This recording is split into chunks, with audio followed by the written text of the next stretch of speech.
Ever wondered what really led to the 2008 financial crisis and how the subprime mortgage mess played a role?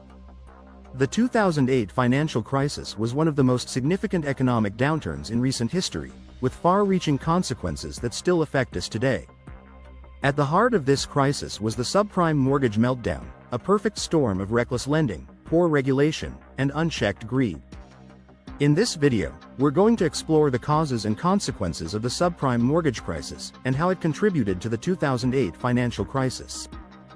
The subprime mortgage crisis is often portrayed as a complex and arcane topic, but at its core, it's a simple story of how the pursuit of profit and the relaxation of regulatory standards led to a housing bubble that ultimately burst. The impact was devastating, with millions of people losing their homes, life savings, and trust in the financial system. So, let's dive in and explore the world of subprime mortgages, the key players involved, and the events that led to the crisis. The roots of the subprime mortgage crisis can be traced back to the 1980s, when Congress deregulated the banking industry, allowing commercial banks to engage in investment activities. This led to the rise of subprime lending, where banks and other financial institutions began to make loans to people who didn't have the means to repay them. Subprime mortgages were designed to be attractive to people who wouldn't normally qualify for a traditional mortgage. They offered low teaser rates, low down payments, and lax credit standards, making it easy for people to get in over their heads. The idea was that housing prices would continue to rise, allowing borrowers to refinance or sell their homes before the rates adjusted. Banks and other financial institutions made enormous profits from these subprime mortgages, packaging them into securities and selling them to investors around the world. This created a huge appetite for subprime mortgages, and lenders began to relax their standards even further to meet the demand. The Federal Reserve, led by Chairman Alan Greenspan, also played a role in the crisis by keeping interest rates low for an extended period, making it easier for people to take out mortgages they couldn't afford. Additionally, regulatory agencies failed to rein in the reckless lending practices, allowing the bubble to grow unchecked.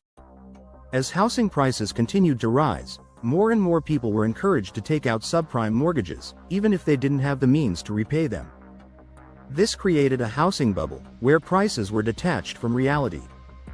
Meanwhile, financial institutions continued to make profits, and rating agencies gave these subprime mortgage-backed securities high ratings, making them attractive to investors. But as housing prices began to fall, the cracks in the system began to show. Borrowers started defaulting on their mortgages, and the value of these subprime mortgage-backed securities plummeted. Banks and other financial institutions found themselves holding huge amounts of worthless assets, leading to a credit crisis. The crisis began to unfold in 2007, when major financial institutions like Bear Stearns and Lehman Brothers started to fail. The government was forced to intervene, with a series of bailouts and stimulus packages aimed at preventing a complete collapse of the financial system. In September 2008, the crisis reached its peak, with the failure of Lehman Brothers sending shockwaves around the world. The government was forced to step in, with a massive bailout package aimed at stabilizing the financial system. The consequences of the subprime mortgage crisis were far-reaching, with millions of people losing their homes, life savings, and trust in the financial system. The crisis led to a global recession, with widespread job losses and a decline in economic output.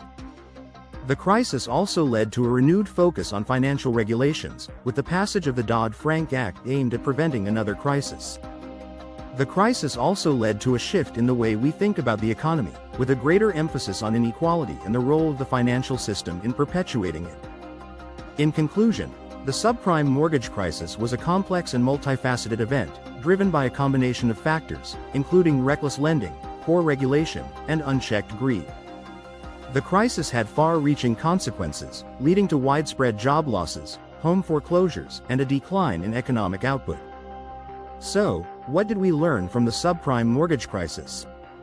We learned that the pursuit of profit can sometimes lead to reckless and irresponsible behavior, and that strong regulation is necessary to prevent such crises from occurring.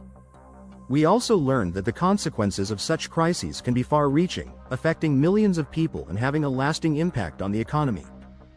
Thanks for watching.